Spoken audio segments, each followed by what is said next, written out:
చీమ మిర్చి అన్ని మిరపకాయల్లా ఇది కాసి కిందకు వేలాడుతూ నిటారుగా పైకి కాస్తుంది. ఇది పేరుకే పొట్టిమిర్చి, కానీ ఘాటు మాత్రం ఎక్కువే.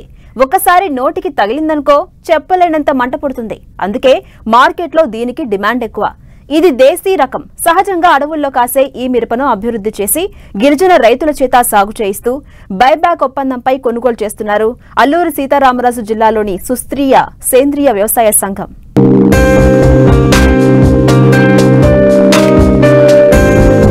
చీమ మిర్చి కాయలు చాలా చిన్నవిగా ఉంటాయి, కానీ వీటి కారం చాలా ఘాటుగా ఉంటుంది. ఈ దేశీ రకం మొక్కకు పుంకాను పుంకలుగా కాపు కాస్తుంది. మిరపకాయలు ఆకుపచ్చ, లేత గోధుమ, పసుపు, ఎరుపు రంగులో ఉంటాయి. పొట్టిగా ఉండే ఈ మిరపను బర్డ్ ఐ చిల్లీ అని కూడా అంటారు. అడవుల్లో సహజంగా పెరిగే ఈ మొక్కల నుండి గిరిజనులు కాయలు కోసుకుని తమ వంటలో వాడుతూ ఉంటారు. అంతరించిపోతున్న ఈ రకాన్ని అల్లూరి సీతారామరాజు జిల్లా చింతపల్లి మండలంలోని సుస్త్రీయ సేంద్రియ వ్యవసాయ సంఘం అభివృద్ధి చేస్తోంది. వీటితో పాటు అస్సాంలో సాగు చేసే ఇదే రకం విత్తనాలను కూడా సేకరించి వాటిని పశ్చిమ గోదావరి జిల్లా వెంకటరామన్నగూడెం ఉద్యాన విశ్వవిద్యాలయంలోని సెంటర్ ఆఫ్ ఎక్సలెన్స్ లో నారు పెంచించి గిరిజన రైతుల చేత గత 2 ఏళ్లుగా సాగు చేయిస్తున్నారు. ఈ మొక్కను ఒకసారి నాటితే 4 ఏళ్ల పాటు దిగుబడిని తీసుకోవచ్చు.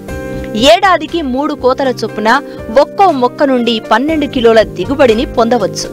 రైతుకు కిలోకు 350 రూపాయలు చెల్లిస్తున్న ఈ సంఘం ప్రైవేటు కంపెనీలకు 650 రూపాయలకు అమ్ముతోంది. ఈ మిరపను అధికంగా పెప్పర్ స్ప్రేగా, అప్పడాల్లో అధికంగా వాడుతూ ఉంటారు.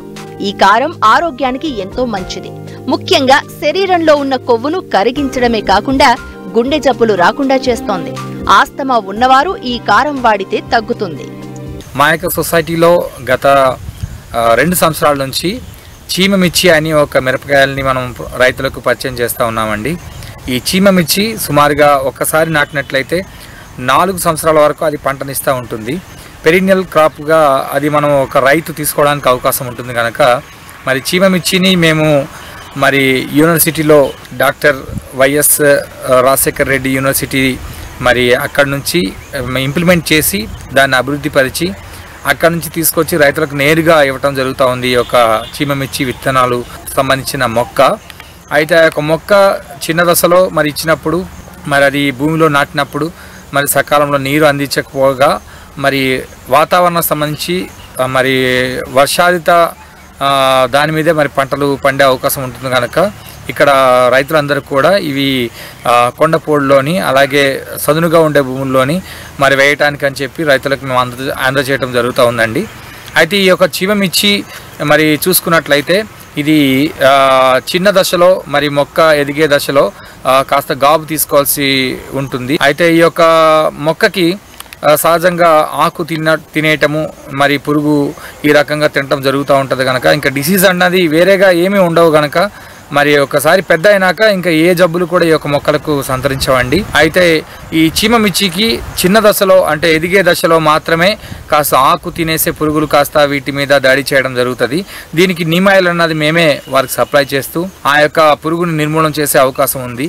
అలాగే ఇది ఎదిగిన తర్వాత మరి ఒక 3 నెలలకి లేదనుకుంటే సంవత్సరానికి ఒక 3 సార్లు అలాగా వారు ఈ యొక్క మిరపకాయలను తీసుకొని మరి దాన్ని ఎండబెట్టి మరలా తిరిగి మాకే ఇవి అమ్మటం జరుగుతూ ఉంది.